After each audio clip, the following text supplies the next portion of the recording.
Okay, let's get started. We might still have some people trickle in, but it looks like most of the people that are going to be here are here. So welcome.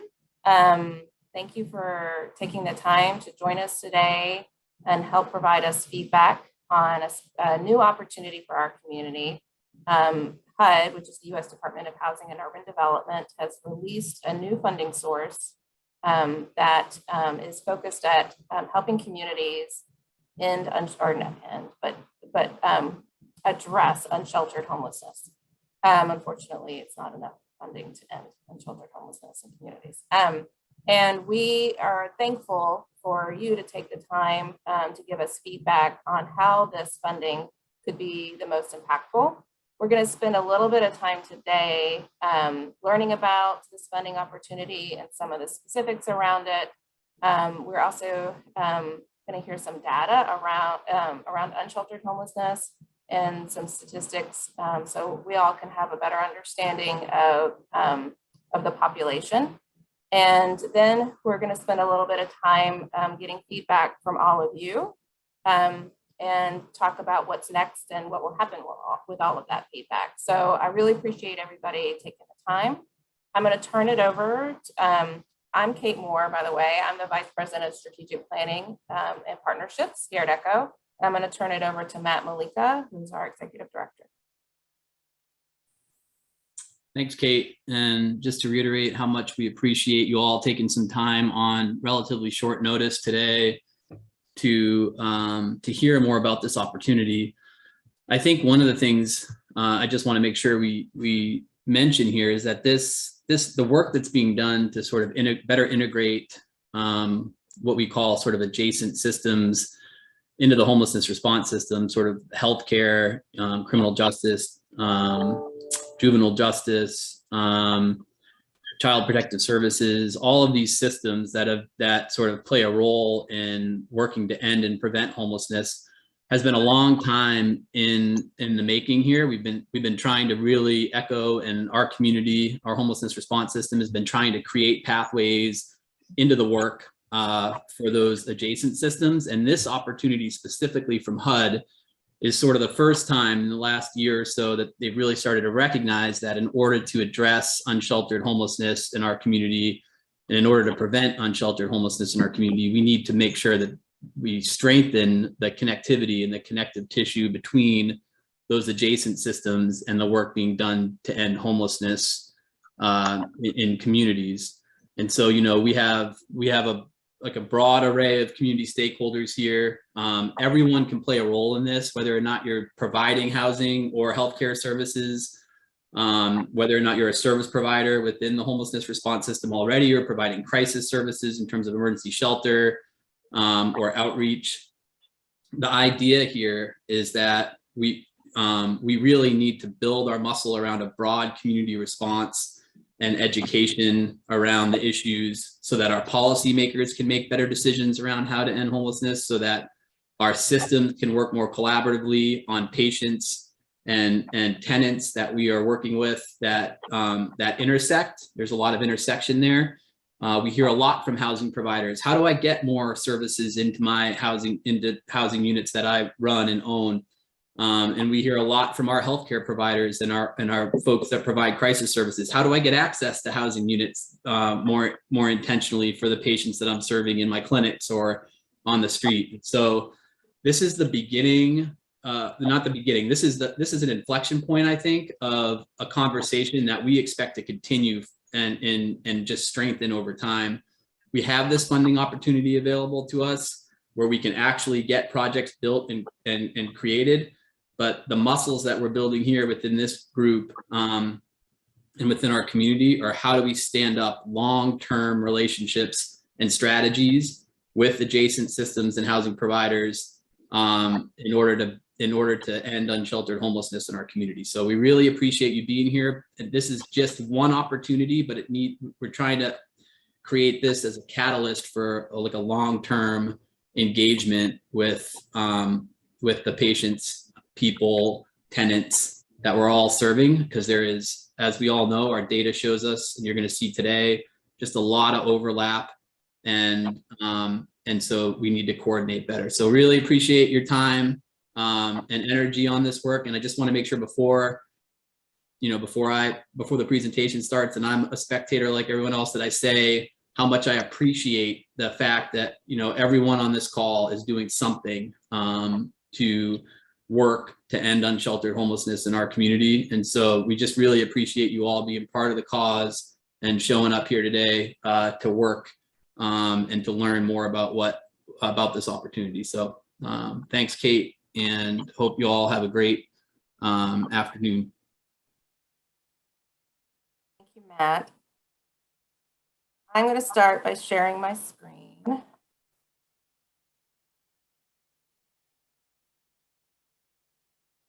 you all seeing that? I can't see it on my end. Huh. My video, it says my video stopped. My microphone's unmuted. I can see it, Kate. You can see it? Michael, we could always email you as well if we, this PowerPoint presentation. If you put your email in the chat, I don't know if you have access to the chat, you can follow along that way. All right, so we are gonna hold questions until certain points in the presentation, just to help us have a bit of a flow with this.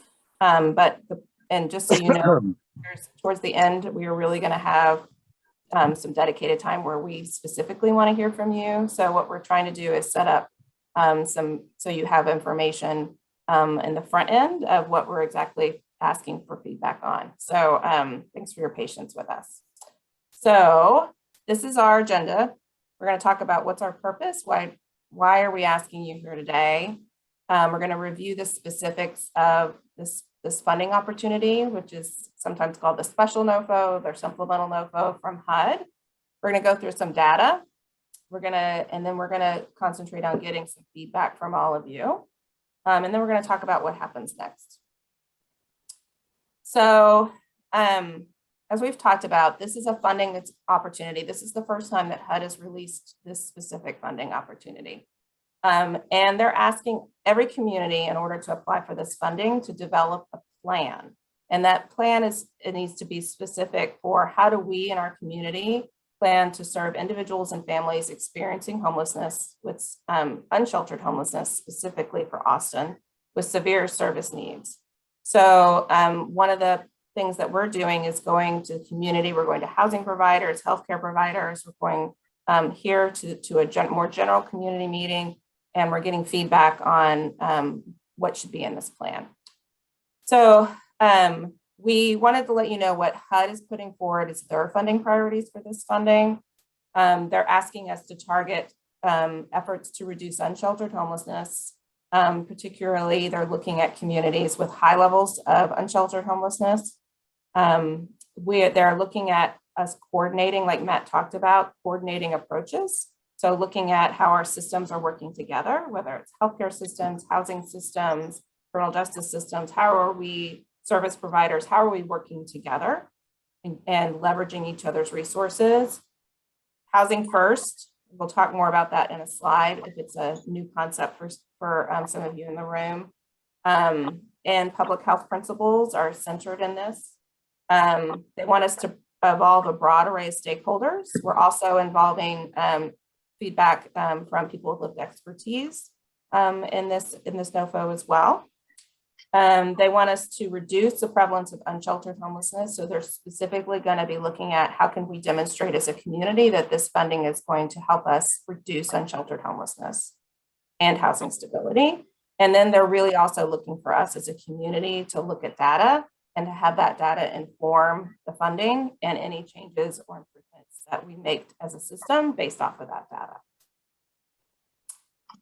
So how will this feedback be used? So our community is required by, and every community that gets this HUD funding source called Continuum of Care, to have a community board. It's called the Continuum of Care Board by HUD. Our local board is called the Homelessness Response System Leadership Council, and that board is elected by stakeholders in the community, and they set the policies and priorities for funding within our system for the continuum of care grants. So Leadership Council will be sent this feedback, and they will be the entity that decides the priorities that will be incorporated in this plan and any of the eligibility and priority for funding for projects within this funding source. So we will make sure that all of this feedback gets to them. I think I see a couple of Leadership Council members on this call as well, but they are the entity that will ultimately decide funding sources. So this funding source from HUD, so nationally, they're making $322 million available. They're having two different pots of money, one targeted towards rural, which we're not eligible for, and around $268 million in unsheltered funding, which is what we're eligible for. HUD tells us the maximum amount that we would be eligible for in our community, and they're saying over a 3-year period of time, that would be $7.7 million, and which works out about $2.6 million annually. So we are also told that we will receive one score as a community, and all of our projects will be funded, or none of our projects will be funded. So we will either get all or none. They're going to award 125 communities. There can't be more than 10 awards per state. And projects must meet a threshold according to HUD. So we are working on publishing our schedule for the competition for this funding, but the deadline to HUD for us as a community is October 20th. So some eligible projects that HUD has said that we can have for this funding.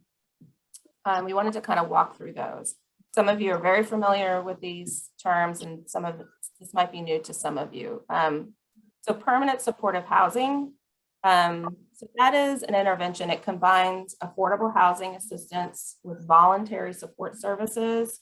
It's for chronically homeless individuals. And so that means people who have a disability and have been experiencing unsheltered homelessness or homelessness for extended period of time.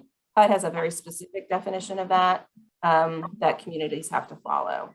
The idea is that the services are designed for the person in permanent supportive housing to be successful in housing and to meet their needs. And they are provided tenancy skills.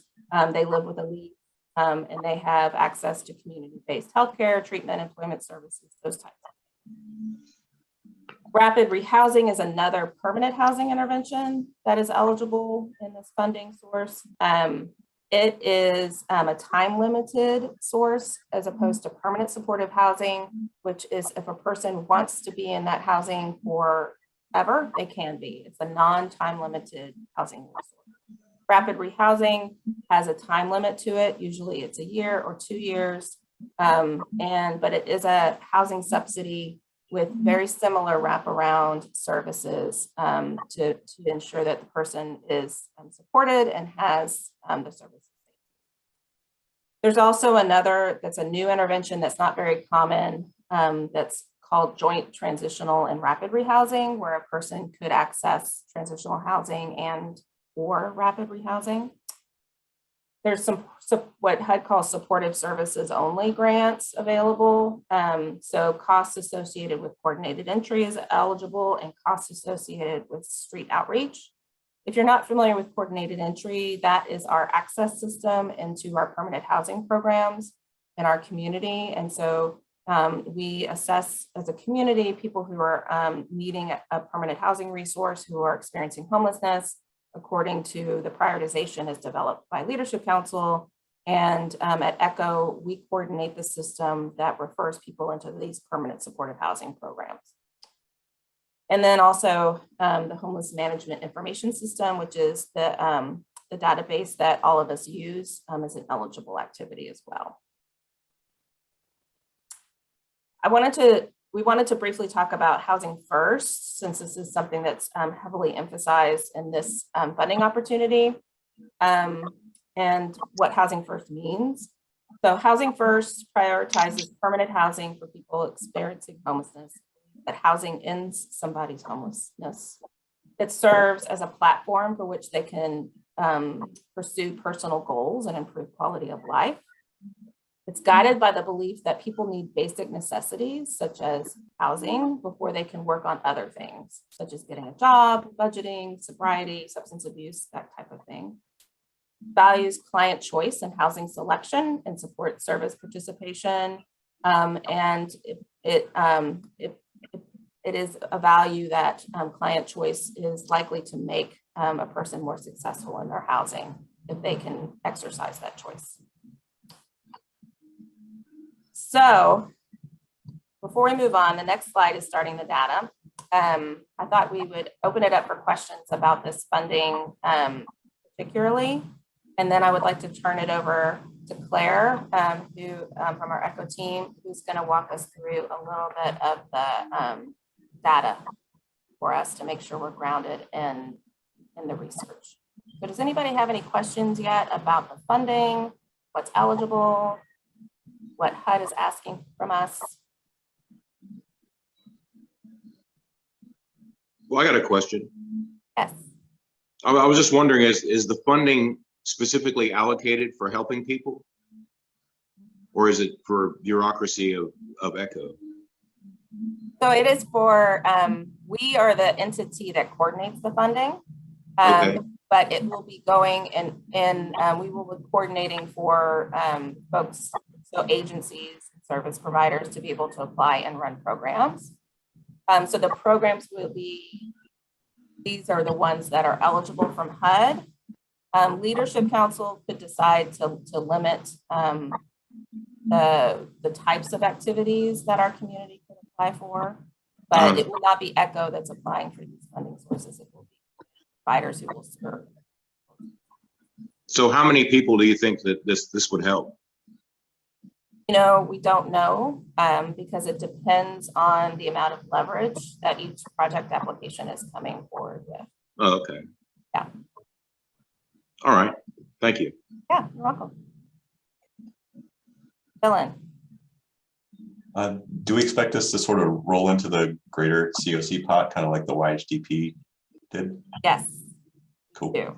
We've been, our understanding from HUD is that this will it will roll in and be renewable with the continuum of care. They haven't specifically said that, but they did say on a webinar that it will be renewable just like the COC funds are, and so we would expect it.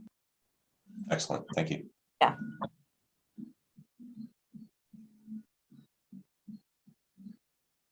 Right, I'm going to turn it over to Claire. So Claire, just let me know when you want me to advance your slides.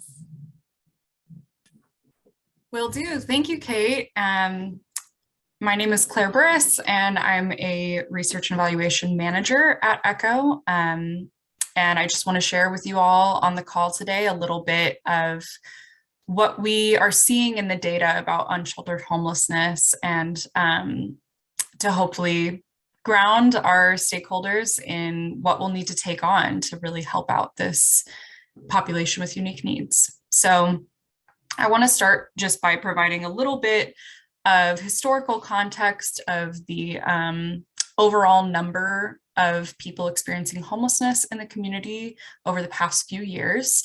So these are estimates of the number that are used by a process that we take to take the number of people who are on the coordinated entry by name list. So everybody who has come through the coordinated entry system, and then estimate how many of those people we approximate are experiencing homelessness at a single point in time. So we have been doing this over the past several years. And as you can see from this chart, the overall number of people experiencing homelessness has been increasing in our community. And the blue section of the chart shows the unsheltered population. So over the years, the unsheltered population has comprised a majority of the total number of people experiencing homelessness, but that's even more so the case now. So we're especially seeing a rise in unsheltered homelessness, which is why this funding opportunity is so exciting for our community to hopefully really focus in on finding solutions there. Next slide, please. So here we can just see unsheltered homelessness actually on a monthly basis. So digging in a little bit deeper to the total number of people we estimate to be experiencing unsheltered homelessness by month.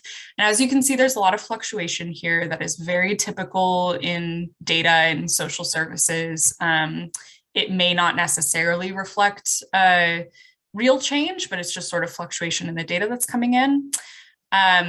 But overall, the trend is looking upwards, and we're looking from February 2021 here, so about a year and a half worth of data, and it seems that the total population has been increasing for folks experiencing unsheltered homelessness.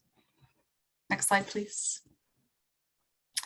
So why is homelessness increasing? That's a question that we might be asking ourselves. And although there are a lot of factors that go into the reasons why people lose their housing, the real answer is loss of housing, right? And people are losing housing in Austin. So people experiencing homelessness in Austin, 63% reported that they either had their last location of their permanent housing was located in Austin, or that they were born and raised in Austin. And so this doesn't even comprise the entire group of people who have ever lived in Austin in a permanent housing situation, but people who either their last permanent housing they lost that was in Austin, or they're actually from here originally. So it's 63%. And we also have some zip code data about where people either were born and raised or where their last permanent housing residence was. And overall, we are seeing that mostly those are coming from neighborhoods that appear to be gentrified or gentrifying. I won't bore you with the details of how we really determine what those zip codes are. But overall, we're seeing East and South Austin as areas where people are losing their housing or where they once lived and now they are experiencing homelessness. So this is something to keep in mind. I just want to say that this is not where people are currently experiencing unsheltered homelessness, because as we know, people move around. We don't have updated data on the geographic distribution of where people are currently living who are experiencing unsheltered homelessness. So I just want to clarify that this is not the same thing as that, but this is where people lost their housing. Next slide, please.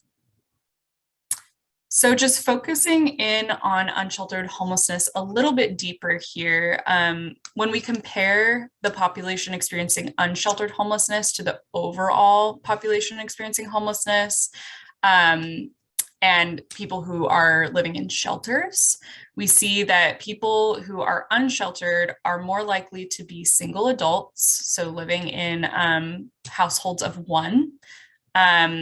They are more likely to be experiencing chronic homelessness, which means frequent and or prolonged homelessness. A lot are living with a disability.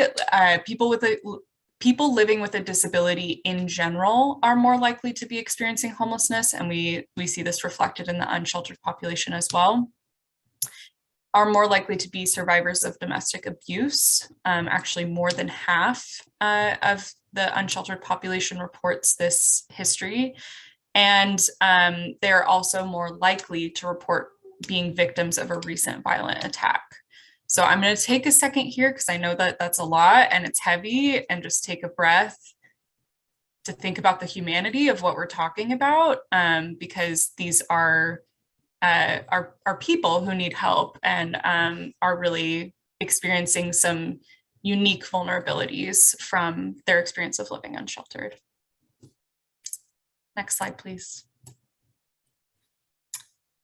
So going a little bit deeper on that disability rate. So by and large, mental health issues are the most commonly reported disability types in the population experiencing homelessness. But as you can see here, just comparing the difference between how long the blue and the pink lines are for each of these different issues, all of them are more common in the unsheltered population, right? So whether we're talking about mental health, chronic health issues, physical disability, an issue with substance abuse, et cetera, all of these things are more common amongst people experiencing unsheltered homelessness. And in general, the trend of which ones are more common are pretty consistent across sheltered versus unsheltered, with mental health being a really significant challenge that people are living with. Next slide, please. So one major issue with managing the unique needs of the unsheltered population is access to the support needed to really improve quality of life, regardless of what specific experiences someone is living with. So this is just looking at the unsheltered population and comparing different household types. So youth-headed households, families with children, and single adults. You can see the key on the right. But really the most important thing I think to note here is how common in general across all household types having zero income is, having no connection to benefits, no health insurance, and then, about a quarter of people saying that they don't have any of these things. In general, it seems like amongst single adults, some of these experiences are more common. So that is something to think about as well. We've also noted that single adults are a large proportion in general of the unsheltered population. So that's something to keep in mind.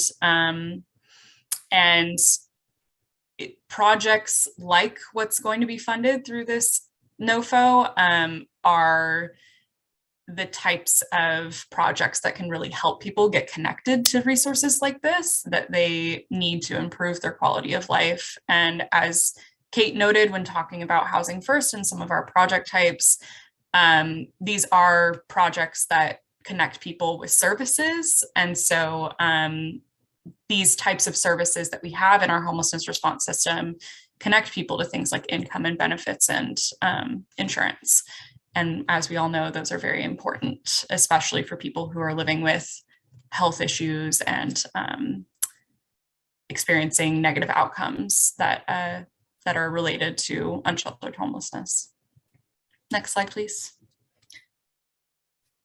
So just looking at what are those projects in our system, rapid rehousing is pretty significantly the most common project type in our system. So the most number of projects are rapid rehousing in our system. We also have a significant amount of services only projects, which, as Kate noted, are coordinated entry and street outreach, so connecting people to resources that way. We also have a good number of permanent supportive housing projects and emergency shelters. So some of these other types of projects are a little bit less common in our system, but we are really focused on increasing the permanent housing project types, which are noted with a PH at the beginning on this chart. Next slide, please. Okay, awesome.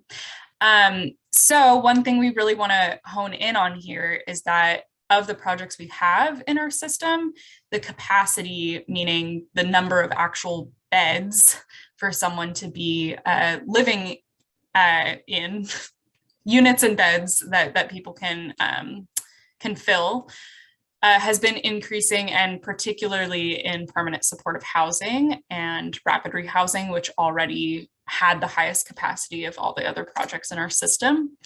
And so that's very exciting. We have the ability to kind of turn over more quickly and hopefully get more people into those units and beds. So we also want to show how this turns into move-ins for people, right? This capacity of projects. So we've been able to maintain a high rate of move-ins over the past several years, with over 1,000 move-ins a year into just permanent supportive housing and rapid rehousing projects. Mostly, as you can see here, from rapid rehousing. And as Kate touched on, rapid rehousing is a shorter intervention type. And so, as you can imagine, because permanent supportive housing gives clients the option to stay there indefinitely, turnover is much slower in permanent supportive housing. So although we can have lots of units in the system, rapid is simply reaching more people quickly. That said, rapid rehousing is not necessarily the answer for every single client because clients have specific needs, and some of which we've touched on for unsheltered folks. All right. And so just to give you a little bit more detail about what that capacity looks like right now, we have our number of units and beds for permanent supportive housing and rapid rehousing here. But really the most important thing to note from this slide is that we really need additional permanent housing, both rapid and permanent supportive housing, in order to accommodate how many people are experiencing homelessness right now this year. And so we've estimated that we need an additional almost 3,000 beds in 2,414 units because some units have more beds than others for different household types, families with children, et cetera. So that's a lot of beds and a lot of units, right? I mean, we can all notice that, and opportunities like this allow us to get some more of those to put people in. Next slide, please. So just some key takeaways here of our system needs in order to really help out our unsheltered population here in the community. We do not have enough units or beds to house everybody at this time, right? That's what we just talked about on the last slide. We have increased units and beds since 2020, but we just simply can't keep up with the number of people who are losing housing in our community and are experiencing homelessness as a result. Another thing to note is that we have an extremely tight and increasingly unaffordable rental market in Austin. And I'm sure this is not news to anybody who has tried to purchase a home or has moved recently is aware of the impact that this has on just your month-to-month living. And this is something that is definitely a factor in people losing their housing that we need to keep an eye on. All of these things contribute to a situation where even when people experiencing homelessness come to us and start accessing the system, there's months-long wait for a majority of clients before moving into housing, just because our system is bottlenecked by the lack of capacity and the inflow to homelessness that we just at this point with our current system can't keep up with. It's also important to note that prolonged unsheltered homelessness is correlated with a lot of negative health outcomes. And we can see that our population is already experiencing higher disability rates. And the longer that unsheltered homelessness persists, sometimes the worse these issues can come, including death on the streets, right? We talk about this every year. That people are losing their lives in Austin who are experiencing homelessness. And even if people do not experience those really terrible, extremely negative health outcomes, it also makes it harder for someone to exit homelessness, right? Someone just commented that. And that's absolutely correct. It's really hard to self-resolve when you're dealing with a lot of health issues. So these bottlenecks in our system are really only make it harder for us to make a dent in homelessness in the long run and be able to get to a point where the total number of people is actually decreasing, which of course is our goal ultimately to end homelessness. So I will be here, and I believe there's also a couple of other people from our team who can speak to questions at the end of the rest of the slides. But that's it from me. Thank you guys for your time. Thank you, Claire. Maybe we should take questions about the data now before we move on to Maya. So does anybody have any questions for Claire? I do. Can I be heard, everybody? Is everybody able to see me? I've got a technical issue going on. I'm not sure which camera, if I'm front facing or, can you see me? It looks like we're looking the direction that you're facing, but I can hear you, so you can ask a question. That's good. So are you seeing a garden in front of me by chance? Yes. Okay. Well, that's a good thing. I like to start things on a good note. Any difficult questions? You're actually looking at Genesis Gardens at Community First Village. This is a housing option. But yeah, I'd like to start out with something positive. You're actually looking at my cat hanging out with the roosters and ducks. So it's good stuff. But yeah, my question is, and I think a lot of people feel this way, is the metrics and the data. ECHO came to us. I'm a former member, or actually a founding member of AHAC in Austin. And the question came up about point in time count about 3-4 years ago. And we looked at the data, or at least I looked at it, like you got a snapshot of 2 or 3 days. And my belief is that if you're going to address any problem, you got to get to the source of what the problem is, and it starts with data. And if you go to buy a car, you want the bottom line. What's the number going to be, and what's it going to cost me? And if you're not looking at a realistic number, how do you solve the problem? And through experience, even being housed now 2.5 years, I still see the same data, the same problems, and other people raising the same questions. And I'm also a very firm believer that everything happens for a reason, good and bad. And I'm going to be very brief. My father used to work at 7th and D Street, right across from HUD, and I know a lot of people there by default. But that begs the question, and I think it's a very important question: if people are sincere, and I believe most are, in eradicating homelessness and keeping people housed, like myself, which I've had a difficult time, you have to address the source of the issue. And I believe that's the first place to start. The metrics, the numbers, they sound great, but the outcomes that I have feared, they seem to keep realizing themselves. And, it's like anything else. To address a problem, you really have to get at the source. And they're difficult questions. And the problem is, and it left me very jaded. And I kind of ducked out the last couple of years, and I bounced back. But I don't think I'm alone in that. And I mean, I could give you 10 million reasons why to use drugs and everything else, but when the system repeats itself over and over again, where's the sense of hope? So I'll leave it at that. I'm skeptical of the data. I'm here to help, but I'd like that to be engaged. I think it's an important question. I don't think I'm alone in that. And I will tell you, I live in a great place with probably the lowest rent in Austin. And there's a lot of problems here. There's no question, but there's a lot of problems everywhere with every good community. There's growing pains here. And the trick is not to focus on the negative, but you have to hyper focus on the positive, no matter how small it might be, and it builds upon that. But I will say, living in Austin with a rent of $450 a month, roughly, with no transportation, with a bus here, is still a major, major challenge for healthcare, for substance abuse. I mean, all the way around. And this is a great program out here. I'm rambling, but I'll leave it at that.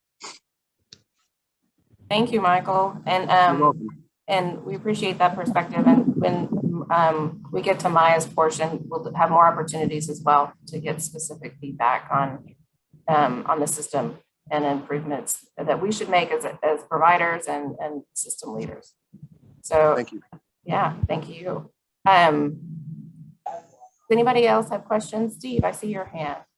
Hey, hello, I'm Steve from AHAC, but I got a question in your rapid rehousing.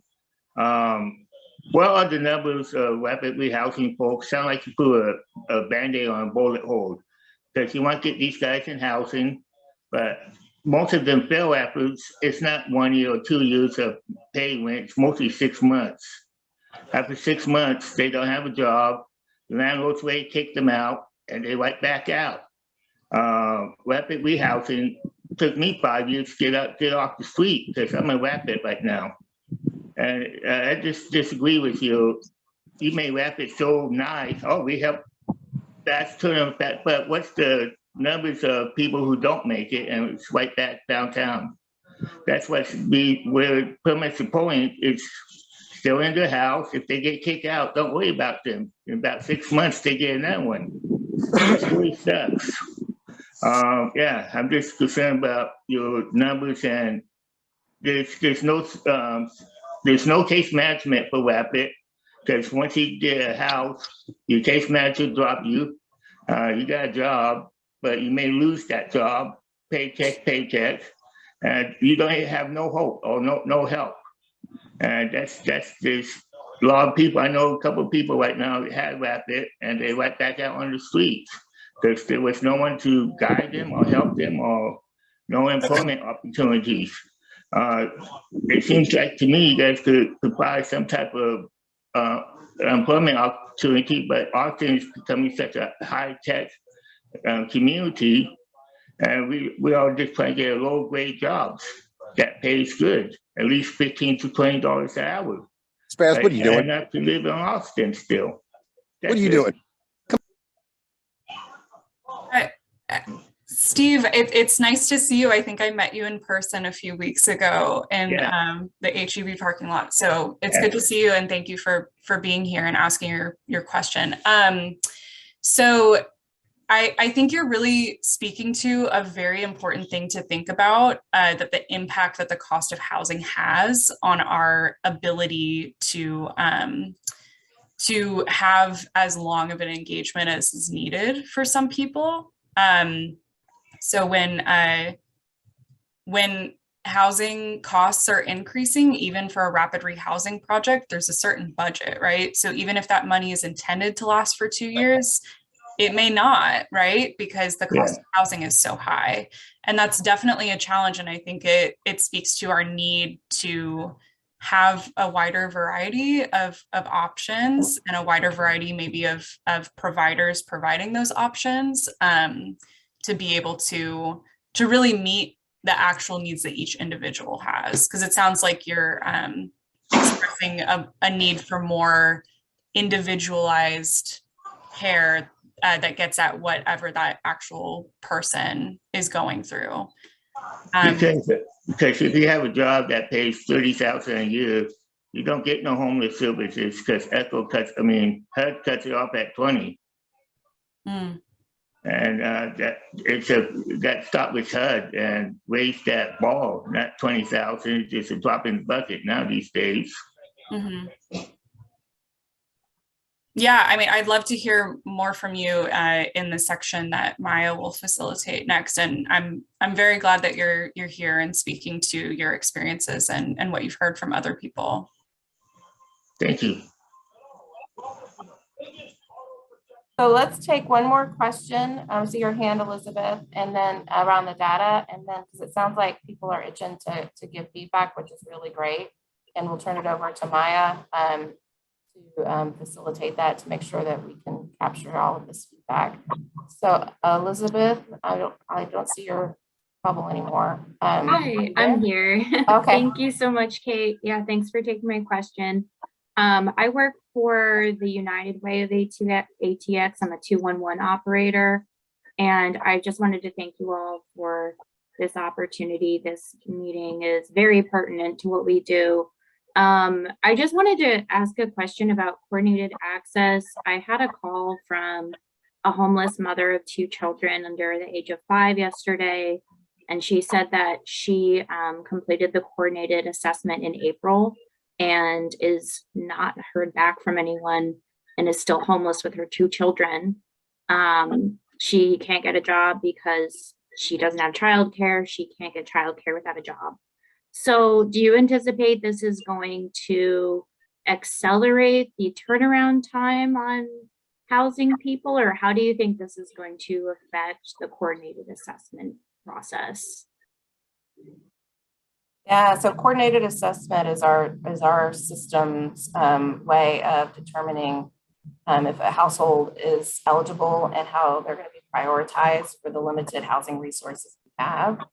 And as Claire presented with the data, we're short, almost 3,000 units. And so when you're short almost 3,000 units, what that means is that you can't provide housing resources, unfortunately, for many people that need them, which sounds like is what's happening with that family and that household, it is tragic, right? It's tragic for every single household that's out there that has been assessed or not been assessed and is waiting for a housing resource.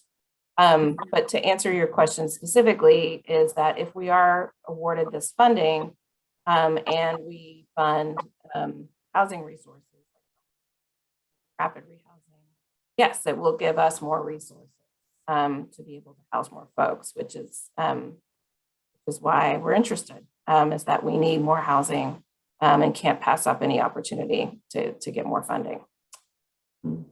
So, yeah, so Maya, I'm going to turn over to you and I'll share my screen again. Thanks, Kate.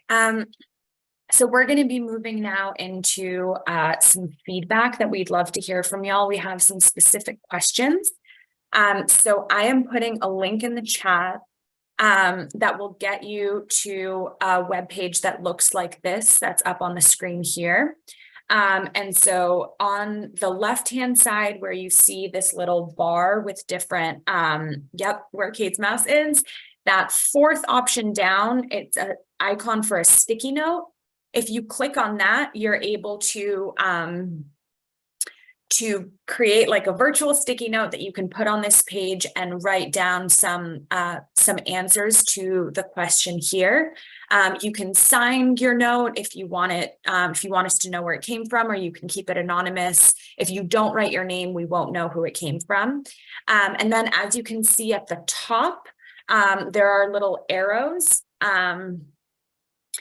So we have 6 different questions and you can click through the arrows to see the different questions. We are going to give you maybe like 5 minutes to go through this and start answering, and then I'll share my screen and we can start looking through the feedback that folks are posting. I can also, we have these same questions in like a Google survey. So for anyone who's unable to access this link that's in the chat, I'll put it in the chat once more. Just let me know and I will send you the Google survey so we can be able to get as many folks involved in this as possible. Are folks able to access this, this link in the chat? I can't access it.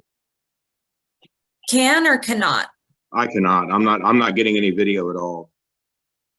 Okay, it's not a video, it's a link that's in the chat.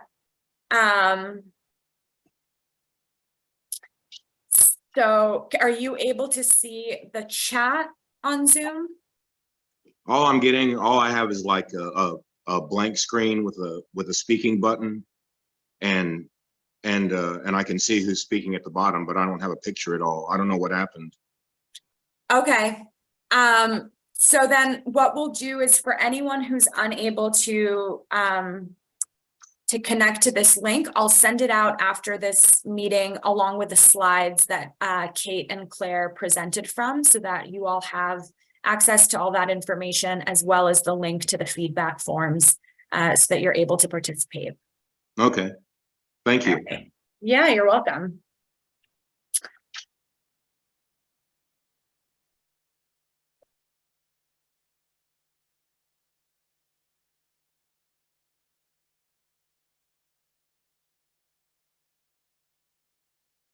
So I'm seeing some answers come in for the first question. Remember that there are additional questions you can scroll through at the top. Let me share my screen so I can show you. So we see some answers coming in here. Again, you click just here on the sticky note and you're able to write in here. And then if you go up to these arrows at the top, you'll be able to scroll to the next questions. And some of these questions, I think, get at some of what we've already heard from folks. So I'm hoping that we'll be able to use a lot of the feedback that y'all are giving in a really specific way.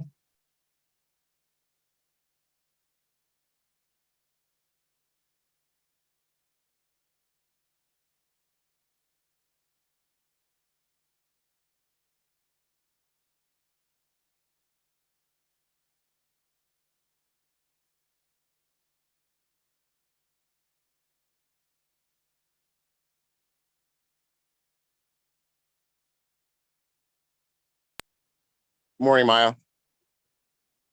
How are you? I'm you hear doing me? well. How are you? Yes. I'm good. It's nice to see you without your mask. I saw you on Monday, and it's like, oh, that's really you. While we have some silence, I thought I'd just bring up a couple of things. I've got a lot of data actually stored on G Drive from like years ago. Maybe we could sit down and go through it. A lot of really things that I saved and wasn't even sure why I saved them, and people sent me things, and now I kind of realize why they did. And there's some very compelling things on there. I've been searching through it, and it's really kind of interesting. Like when I first got to the Arch in 2016, like all these things I had in my head, these experiences I was having, these traumas, and then 2 years later, wouldn't you know it, they restructured the Arch, the whole thing, and all these data points they came up with about security and check-ins is like, wow, that was something that I literally experienced. And it was almost like they were reading my mind. They knew that these disturbing things were happening, or I knew they were happening to me, and it seemed like other people realized it too. So there must have been some validity to it. So anyway, there were some things there. There were some people that I met that actually tried to keep the Arch from getting a new contract in Travis County Court. I don't know how I got dragged into that. So these are, they're real facts, and I think there's a reason that I have them saved. But I did want to touch on something I think is very important. And I'm not here to preach, and I respect everybody's religious views, and I think it's a very complicated issue, even for myself. But I think there's a very, very simplistic part about humanity I think we probably all share, is that there's good and bad, and there's good and evil. And I think there's probably good in most people when in fact it might seem like they're not. And I think a lot of people have really great intentions, and the world just kind of tears them down. And you could argue that's biblical, but it's really, and where I'm at now, it's the thing of goodness. And this is not perfect where I'm at. But I saw something really disturbing, and I guess I'm a capitalist at heart to a certain extent. Money makes the world go around, and this is what this is all about in the end. It's always going to come down to money. We're going to be real about this. And we're begging HUD for money, basically, and writing grants and all these, data points to compel them to give money. But the bottom line is, it goes back to U.S. currency. And I respect people's religious views, but it says in God we trust on U.S. currency. And I was downtown and I saw in crypto we trust. And I was like, I was really disturbed by that. And if people's hearts are in the right place, and I do really believe they are. I've seen 20-year-olds from AmeriCorps come in tears at the Arch, just dumbfounded and heartbroken that they couldn't help us. And, I want to say to myself, I'm 52, and if they only knew what I knew and the experiences I've been through, but I saw this, and I saw this high turnover. I see it here, nonprofits, the same thing. High work demand, low wages, little respect, all these other things. And I think these are the founding problems of the fabric of our society, right down to having a mortgage and a family. I've been through it. I believe there's a reason I'm homeless, or was homeless. Wait, I think I was homeless. I'm not homeless anymore. And sometimes it's kind of hard to tell the difference. But I want to leave it at that. I think it's a very compelling question. And whether you believe in God or the universe, whatever, it's really about, to me, it's good and bad. And if it's going to be about money and it's going to be about a good cause, I think people become very jaded when they see this, the definition of insanity, right? The same thing over and over and over again, expecting different results. And until our policy leaders want to really, really get real with it, and I'm tired of party lines and all these things. It's like, it shouldn't matter. It's You either want to help or you don't. And I'll kind of leave it at that. I fell off my soapbox. So thank you for listening. Thanks, Michael. I really appreciate you, Thank you. showing up and speaking to what matters. It's why we're all here. So I want to go through some of this feedback. I know there's a lot of questions and folks are slowly going through them. Again, I will send out this link after this meeting. So this is not the only time to provide feedback. If you're not able to access the link or if you're not getting through all the questions, there will still be time. And for AHAC and AYC members, remember, we will also be meeting in person in a couple weeks to go through this and kind of get a deeper dive into the feedback. So this is absolutely not the only chance to be heard. But I want to look through this a little bit because I'm seeing some patterns come up. So I'm going to share my screen again. And we can start to look in terms of priorities, top 3 priorities. There's a lot here around housing, which is not surprising given the data that Claire presented. Increase permanent supportive housing capacity, increase both rapid and permanent supportive housing program efficiency. I'd love to hear more from whoever wrote that, what you mean by program efficiency. If you feel comfortable coming off mute or just putting in the chat.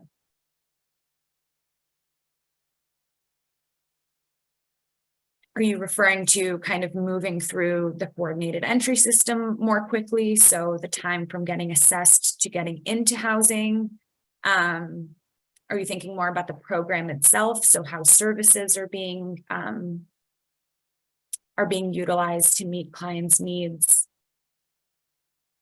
Sorry, Maya, that was me. I was talking about increasing move on policy, rapid housing to PSH, prioritized transfers, as well as progressive engagement in rapid rehousing and a community-wide subsidy determination policy. All of stuff that we're talking about in the rapid rehousing work groups. So. Awesome, thank you, Andrew. Again, we have development of more housing, incentives for landlords to engage, better protections for clients participating in housing programs, centralized landlord recruitments, so that we have more kind of equitable and accessible, I think, listings of units for our COC. And then we have some stuff more related to service delivery. So restorative justice training, wraparound services to ensure that housing is permanent, mental health outreach programs. And then there's an answer here that I think also addresses one of our later questions, which is really prioritizing elderly and disabled individuals on fixed incomes. So that's, I love that kind of very specific feedback. We have a later question on who should get priority for services or housing. So I think that kind of answers, that's a 2-in-1 answer. So thank you to whoever wrote that. We have here those who are most vulnerable without subpopulation targeting. So I assume this means going through the prioritization list from coordinated entry. So really using our coordinated assessment tool to determine who is most vulnerable rather than targeting by subpopulation. Looking proportionately at sheltered and unsheltered populations in terms of openings to programs.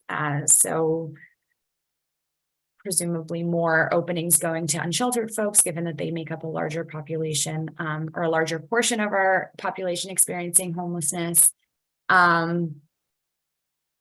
And looking at kind of developing more detailed data collection around subpopulation and working with folks with lived experience to do that. So I think this is all really, really helpful. And I don't know, Kate, if we should go through every one of these questions. I think maybe it would be helpful to kind of have a bit more of a discussion if folks want to kind of speak to what you wrote in answer to these questions, or something else that you haven't written yet that you've been thinking about in looking at other people's feedback. I think we can just kind of open it up and have a conversation about what y'all think, especially thinking about kind of what Kate presented in terms of the container we're working within, in terms of what HUD has kind of determined we can work on with this special NOFO, and then what Claire presented to us in terms of what our community really looks like in terms of the data. So who is out there and what the kind of experiences that a lot of folks are speaking to right now, and how we can best kind of leverage this opportunity that HUD is giving us for additional funding to really meet those needs as best as we can. So you're welcome to come off mute or raise your hand. At the bottom of your Zoom screen, there is a little button that says reactions. It looks like a smiley face with a plus sign on it, and you can click on that to raise your hand. Yes, Karen.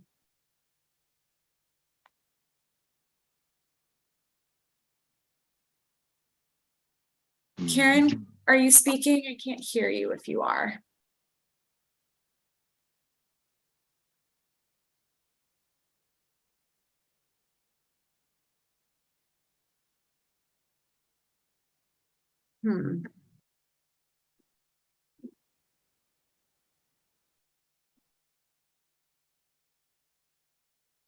Karen, I can see your video, but I can't hear you if you're speaking.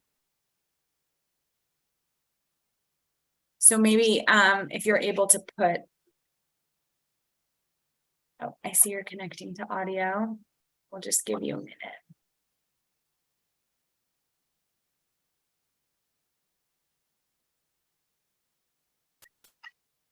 All right, while Karen is connecting to audio, is there anyone else who has questions or feedback specific to kind of these questions that we've put into this feedback form? Any housing providers or healthcare or service providers that are on this call that have kind of thoughts on how your programs might fit into this big puzzle? I have a question, and it's really just more a clarification question on these Post-its we've just been doing. Is this specific to this proposal or just in general? Yes, that's a great question. So it is specific to this proposal. So really thinking about what Kate presented in terms of the limitations on the scope of what we can apply for with this funding opportunity and what HUD is looking for. Yeah, so there are some things that we just will not be able to do that are, I think, priorities for a lot of folks on this call, simply because we do kind of have to follow HUD's rules for HUD's applications. So we're looking specifically at priorities for this specific grant. Okay, thank you. Because there's a lot of ideas, but okay. And then just as a follow-up to that, just overall on this proposal, I'm going back to the very beginning here, where Kate said that it's about developing a community plan. So is that part of this proposal, to develop that community plan? And correct. Is it and that community plan would be a separate document beyond what the collective organizations are putting in for program ask? Well, so it's a separate document, but it is a part of our application. So ECHO will be collecting individual applications from all of the different service providers who are interested in applying for this funding. And then we kind of take all of those applications and submit them to HUD as one collaborative application on behalf of our continuum of care. And as part of that application, we also have to include this community plan. And so the feedback we're collecting here on these sticky notes or on this Google form is really to help us start informing this plan and what the priorities are that we want to address in this plan, and therefore in, you know, the programs we hope to solicit through this grant opportunity. Okay, so just to restate my understanding of what you just said. So the plan would be something that ECHO is developing based on the collective individual program ask from the group. So it would function as kind of an umbrella that puts in these elements of providing these different things that are then reflected in the individual ask collected from the organizations and what they're providing. Yeah, I think umbrella is a really great metaphor for this. Yeah, it's ECHO is putting it together in terms of, you know, we're gonna do the grunt work of writing it up, but really these priorities will come out of the feedback that y'all provide through this, the additional feedback session we'll be holding with AYC and AHAC, and then shaped and approved by Leadership Council as well, which is our homeless response system board. Well, thank you. That gives me a better idea of what we're putting together and what we're aiming for. I appreciate that. Yeah, absolutely.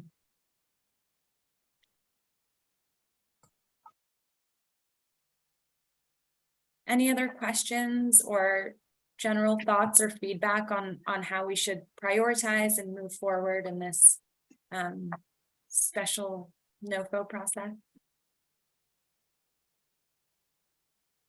Hi, Maya. I don't know if I'm if I have a little hand raised or anything like that, but That's okay. Go ahead. okay. I mean, what I was curious about is that the diversity of the homeless community is kind of undercut by the one-dimensionality of a coordinated assessment sometimes. And I'm wondering if if there could be a more diverse way of addressing it in terms of the types of housing that are offered. Does that make any sense? Yeah, absolutely. So we have one of the questions on here, and I know you were having trouble accessing this, so I will send you the link on how to submit this feedback. But one of the questions is really around kind of what should the providers who are creating permanent housing programs consider in terms of what their programs look like. So anything from the location of housing units, or what services should look like, how the programs should kind of be designed. So I think that's and that question is really to address exactly what you're saying, that there's no one size fits all. We have a very diverse population here. Every individual has different needs and requirements and desires for where they want to live and what programs and services will best meet their needs. And so really would love your feedback and everyone's feedback on this question on what can providers do when they're planning their applications and their programs for this grant to ensure that we're meeting the needs of clients in these programs. Okay.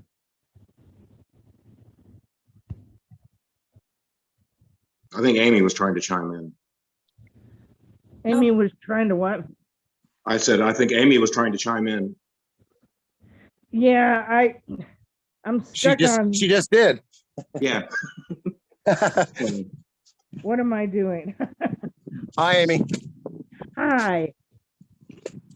You know me, I'm not too techie. You are now. Am I? Oh, am I? I said you are now. We can hear you, so you're in the right direction. Well, that's true. Amy, did you have any feedback you wanted to share on any of these questions or on this? Well, I haven't been able to really see the questions, so you emailed me. Yes, I will email you. But I think what he said about the diversity is very, very important. Yeah, agreed. Come on, Because Samantha.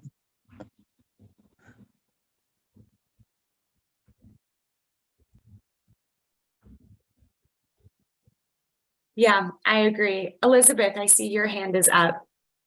Go ahead. Thanks, Maya.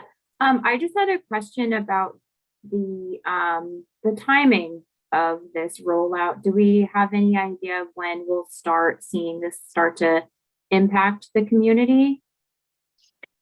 Yeah, so that's a great question. And there's a couple different factors at play. So HUD has said that awards will likely be announced at the end of the year or the beginning of 2023. Then there's the contracting period. So that is, different with every awarded agency.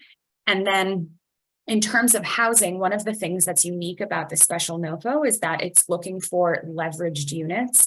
And so there is the potential that some of the, housing providers that we partner with through this NOFO have units that will come online in a year or in 2 years that we can include in this because it's a 3-year grant term, unlike the kind of regular COC NOFO we get every year. So there's a lot of different factors at play. I think, realistically in the next year, we will see some of these services and programs really come online. But it's kind of a slower, longer burn compared to the regular NOFO because of the 3-year grant term. Okay, thank you, Maya. Yeah.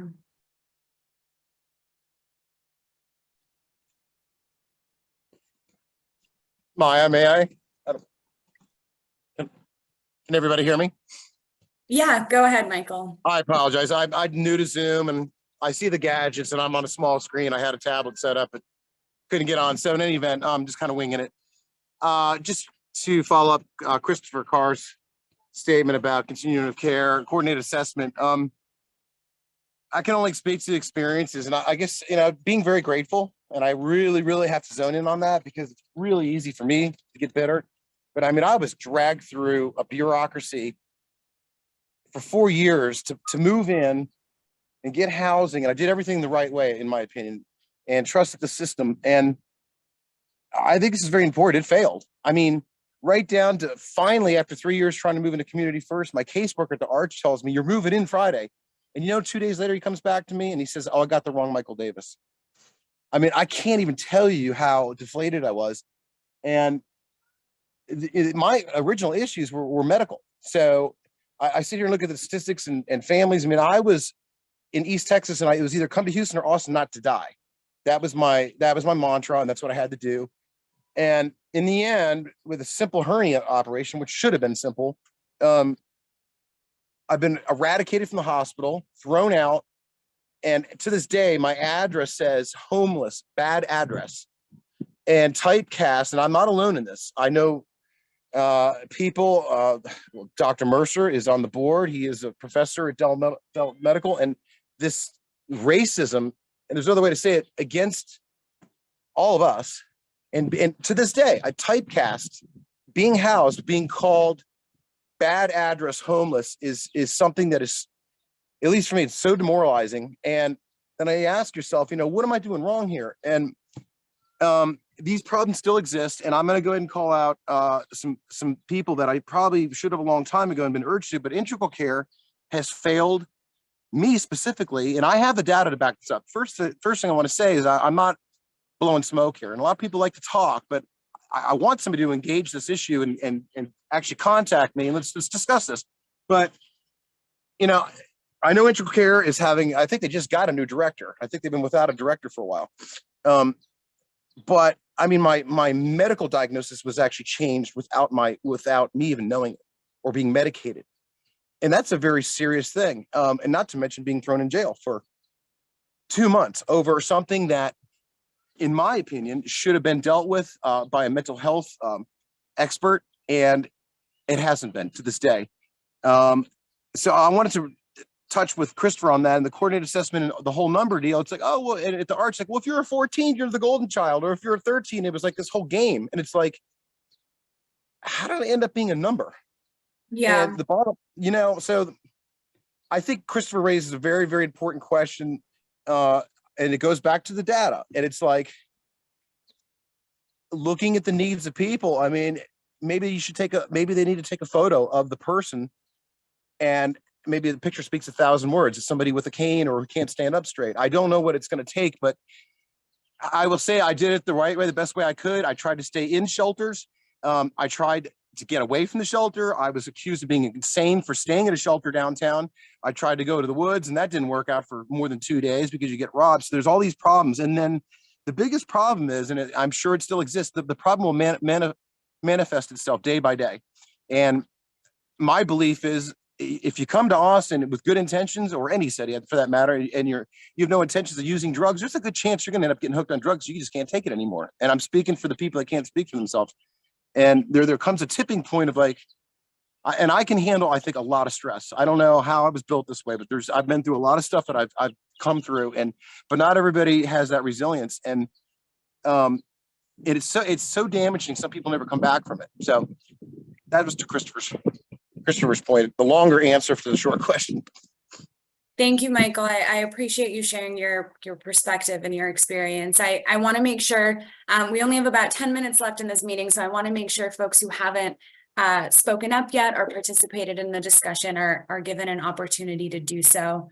I did see, Audrey, your question in the chat. So as Kate said, we will be posting how to apply. We also will send out the slides from this presentation, as well as the 2 different ways to provide feedback on these questions for the plan to everyone who registered for this meeting. So if you have coworkers or colleagues who registered but were unable to attend or who had to leave early, that will go out to everyone who registered for this meeting, as well as to our kind of broader community contact list. So if you are not on that, the way to know if you are is if you get lots of meetings from me about leadership council meetings and other governance meetings. So if you don't typically get those, please reach out to me, let me know you're interested, and send me your email address.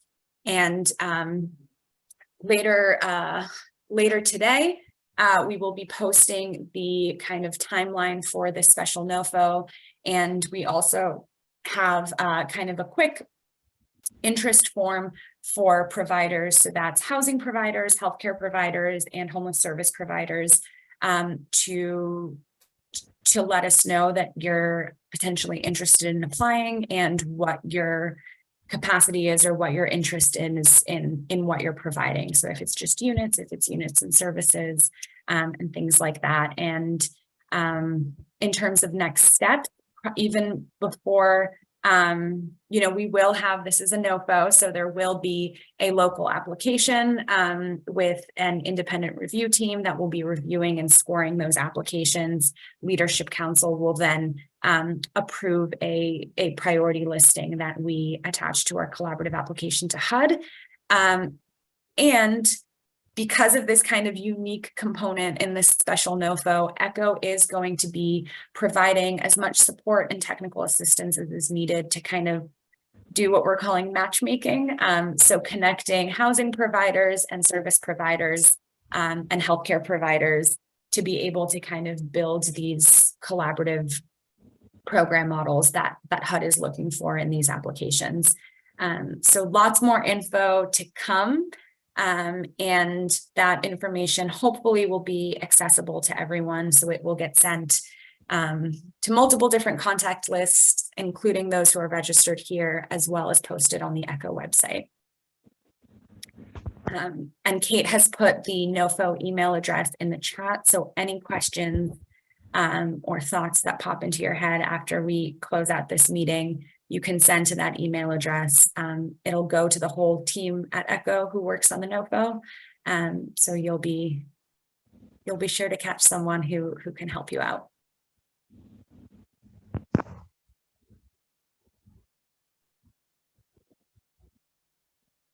Yes, Steve, I see your hand up. One of the main issues is in the beginning of this whole program. not enough case managers, and not enough opportunity to go get a CA. Is that part of the NOFO, is to hire some folks or get some folks to grab some other folks? Yeah, because it took me a while to get a case manager.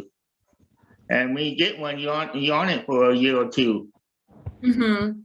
So one of the eligible costs in this NOFO is coordinated entry, which includes, you know, those folks who go out and do coordinated assessment. And then, you know, one of the other eligible costs under permanent supportive housing and other housing programs are those kind of wraparound services like case management. So there's different points in this grant opportunity to focus on those pieces. I think that's where kind of this question we have around priorities comes in, is what we know there's a lot of things our system needs. And so what are the things that we should focus on the most for this particular grant? And we can talk about more in our meeting in a couple weeks with y'all and AYC combined. Because it's ridiculous. That got 200 people on a waiting list. Yeah. Yeah, well, I think that's, as Kate said earlier, the way we shorten the list and shorten the wait time on the list is to bring in more housing opportunities into our system. The reason that list is so long and folks wait for so long is because there's not enough housing for folks to move into. So this is just one of the many opportunities we're continuing to go after to make sure we continue to expand the housing options in Austin. Thank you. Yeah. All right, Kate, I'm going to kick it back to you, I think. Great. Well, thank you everybody again for taking the time to spend an hour and a half with us today, learning more about this funding opportunity from HUD and helping our community think about how to best design our programs, how to best prioritize this funding. You know, again, we will be, we'd love to solicit and get more input. So thank you for what you provided today, but Maya's going to be sending out future opportunities for you to give input. Our next step is we're going to be providing this input from this group and from other groups as well to Leadership Council, and they will be finalizing the plan priorities and the project priorities. If you're interested or you know others that are interested perhaps in applying for this funding, please point them our way. And our next step after that is hopefully submitting a successful application by October 20th. So please do reach out, and we hope this is, if you're new to participating in something with ECHO, we hope this is just the start of a conversation. And we really appreciate being in partnership with you on this. So thank you. Everybody have a great weekend. Bye, everyone.